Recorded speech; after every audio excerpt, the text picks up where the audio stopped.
welcome back to the MK10 YouTube channel, where today we will be tiering all the Need for Speed games from 2003 to 2021, which for me this series is one of my favorite series because it's one I grew up watching and playing, because I also did watch playthroughs on YouTube. So the first thing first is obviously to get more videos like this is hit the sub button, ring the bell, leave a comment down below if there's a game that you would like me to cover on the end. If I get my words out, if there's a game series you like me to cover in this way, or if there's any other video ideas you have in general. If you do have a video idea, please go down in the link in the description where there is a link to my Discord where you'll be able to leave a recommendation down there. The first thing first, let's get started. Obviously, Need for Speed Underground 1, which is the first game. For me, this is an A tier. Not an S tier, an A tier. Because, yeah, it was a very, very good game. Not gonna lie, it had a good story. And from 2003, I believe, till Carbon, there was an overarching story, but it just, I prefer the open worldness of later games, and it just, that's the part of the game I more enjoy, just randomly driving around the world, just in your car, going to places, going to bits and bobs, like what's it called now, the car studios, pick a new car up and then driving it towards what's it called now, those different shops you can go to for different areas. You got one for your performance, obviously one for your cosmetic, and obviously the car studios, and that's why I will be putting Need for Speed Underground 2 as an S tier. I still play this to this day. I do have it on Xbox Original. If I can find it, I might put it away for the look of it. But I do prefer that over Underground 1. But that's just my opinion. I'm trying to get rid of some of these uploads. It would help. And then after Need for Speed Underground 2 is Need for Speed Most Wanted, which it's one of my favorite Need for Speeds. I wouldn't say it's my favorite. Need for Speed Underground 2 beats it, but Need for Speed Most Wanted was the one I played the most. I played it the absolute most. I still watch speedruns of this game.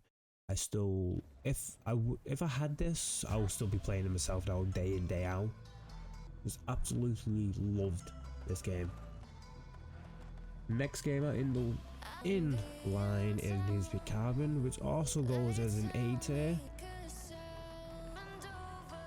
Yes, it is still open world, but it just, the story wasn't there as much as Most Wanted, and for me it did seem a bit unfinished. But saying that, like, unfinished in this day and age, that would have been the most complete game coming out now. But back then, it didn't feel that as good as Most Wanted. Coming after Most Wanted, not as good. If it came out before, it would have been higher on this list because it would be more fulfilling. But it just missed the mark a little bit. Next game is Pro Tree. I'm going to put this as a B tier. Did not enjoy this game as much as previous games, and then it just went full like, what's the best way to describe it? Full, just like power mode. Like, what's the best way to describe it? I can't get my full thoughts out, but then my brain's like. Pro Tree for me is Underground with updated cars. That is my take. It's a hot take. Not a lot of people are going to like that take, but that is my take on it. I do absolutely adore the game style, but I do prefer if it was more open worldy. That's just my opinion. Next game in the row is Undercover. For me, it is between A and B. I'm gonna put it in A because of my enjoyment of the game. I did actually enjoy this game a lot. It is a very good game. It was rushed. The hands down was rushed. The visuals itself was not that good. It was just not as good at all. Just Undercover was, for me, it was still a very good game. It's hands down, it's still better than some of the games that came out afterwards. Like, for example, the next game that came out, Shift.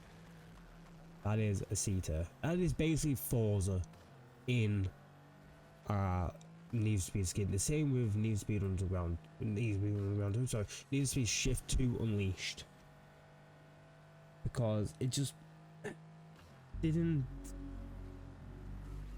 feel like Need for Speed. Yes, I do know I have jumped head from 2009 to 2011 with the two Shift games, but I just wanted to do it as a duo because no, they don't deserve to be in C tier. They deserve to be in D tier. Because no, they are no. If I want to do a Forza game, I'll buy a Forza game. I won't buy a Need for Speed skin for Forza game. Then Nitro, I'm gonna have to put it as a D tier because I never actually played it, so I can't actually comment on it. Yeah, obviously the next one is Need for Speed World. Same again, never actually played it because at this time I did not have a PC, so I could not play it as much as I wanted to play it. So it got left out. Then the next game that is in the row now, we're going back into chronological order, is The Run. And I'm going to put that back in A tier. I do actually prefer some of the least loved games in the series, apart from obviously the big four. Need for Speed The Run, it was a nice fresh take on the game. Obviously, as I know, we only had like 6 months to make the game. It was still a good game. I was still like, now I was still going back and playing this now if I had an actual game. I need to check if it's actually on EA Play. If it is, I'll be downloading this game and streaming it as soon as I can. Probably make a YouTube series on it. But that is just me. And then you have the remake of Most Wanted. That's going D tier because you took the most recognizable name and just ruined it by you didn't even buy cars like you normally could. You just went around the world, went into a car, and then that was your car. I was like, no, that's not Need for Speed. The whole point of Need for Speed is truth racing, being able to race for pinks, and it just, for me, Most Wanted, I believe it's 2012, lost the feel of Need for Speed. They completely lost it, and it was just not an enjoyable game. But then obviously as the next game that came out was Need for Speed Rivals. It wasn't as bad as Most Wanted, but it still wasn't the best. And yes, I just realised I did skip over Hot Pursuit, which goes in the same tier as it. In C tier, because it wasn't an amazing game. Because yeah, you wasn't able to customize your cars, which for me is the main appeal of the game. And Need for Speed in general is to be able to customize your car, race around against your mates. Yeah, obviously in the Hot Pursuit and in Rivals, you did get the chance to chase your mates as a cop, which yeah, it was probably one of the most saving grace of the game, but just for me it wasn't the best.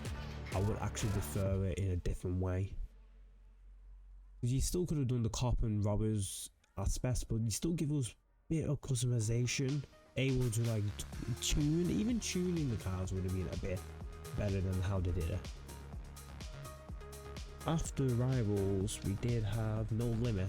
I played a bit of No Limit, I didn't play a lot. I'm gonna put it in C tier just because I didn't actually play enough, the comments on it enough. What I did play, I did fully enjoy. I really did enjoy, but for me, I was excited for it and it just went downhill and I just didn't play much after that. Next game was the 2015 release, which was an A tier for me. I was tempted to put in B tier, but A tier because it actually, after I completed the game, I did go back to the game and play it more when I think it was Eddie's Challenges was released, and I still play it to this day. I still go on every now and again and play, just as downtime between other games. So I'm not as stressed. It's like a stress release game for me now, actually. Best way to put it. Payback is next in the release schedule, and I'm gonna put it as S tier. I absolutely loved it. It was, yes, it wasn't as long, but some of the features were back that we missed. The story was a very good story. Obviously, it did not have much replayability as much as some previous games, but it was back on the right track. It was completely back on the right track with what we was getting before. It was just for me miles better. And it's the same with Heat.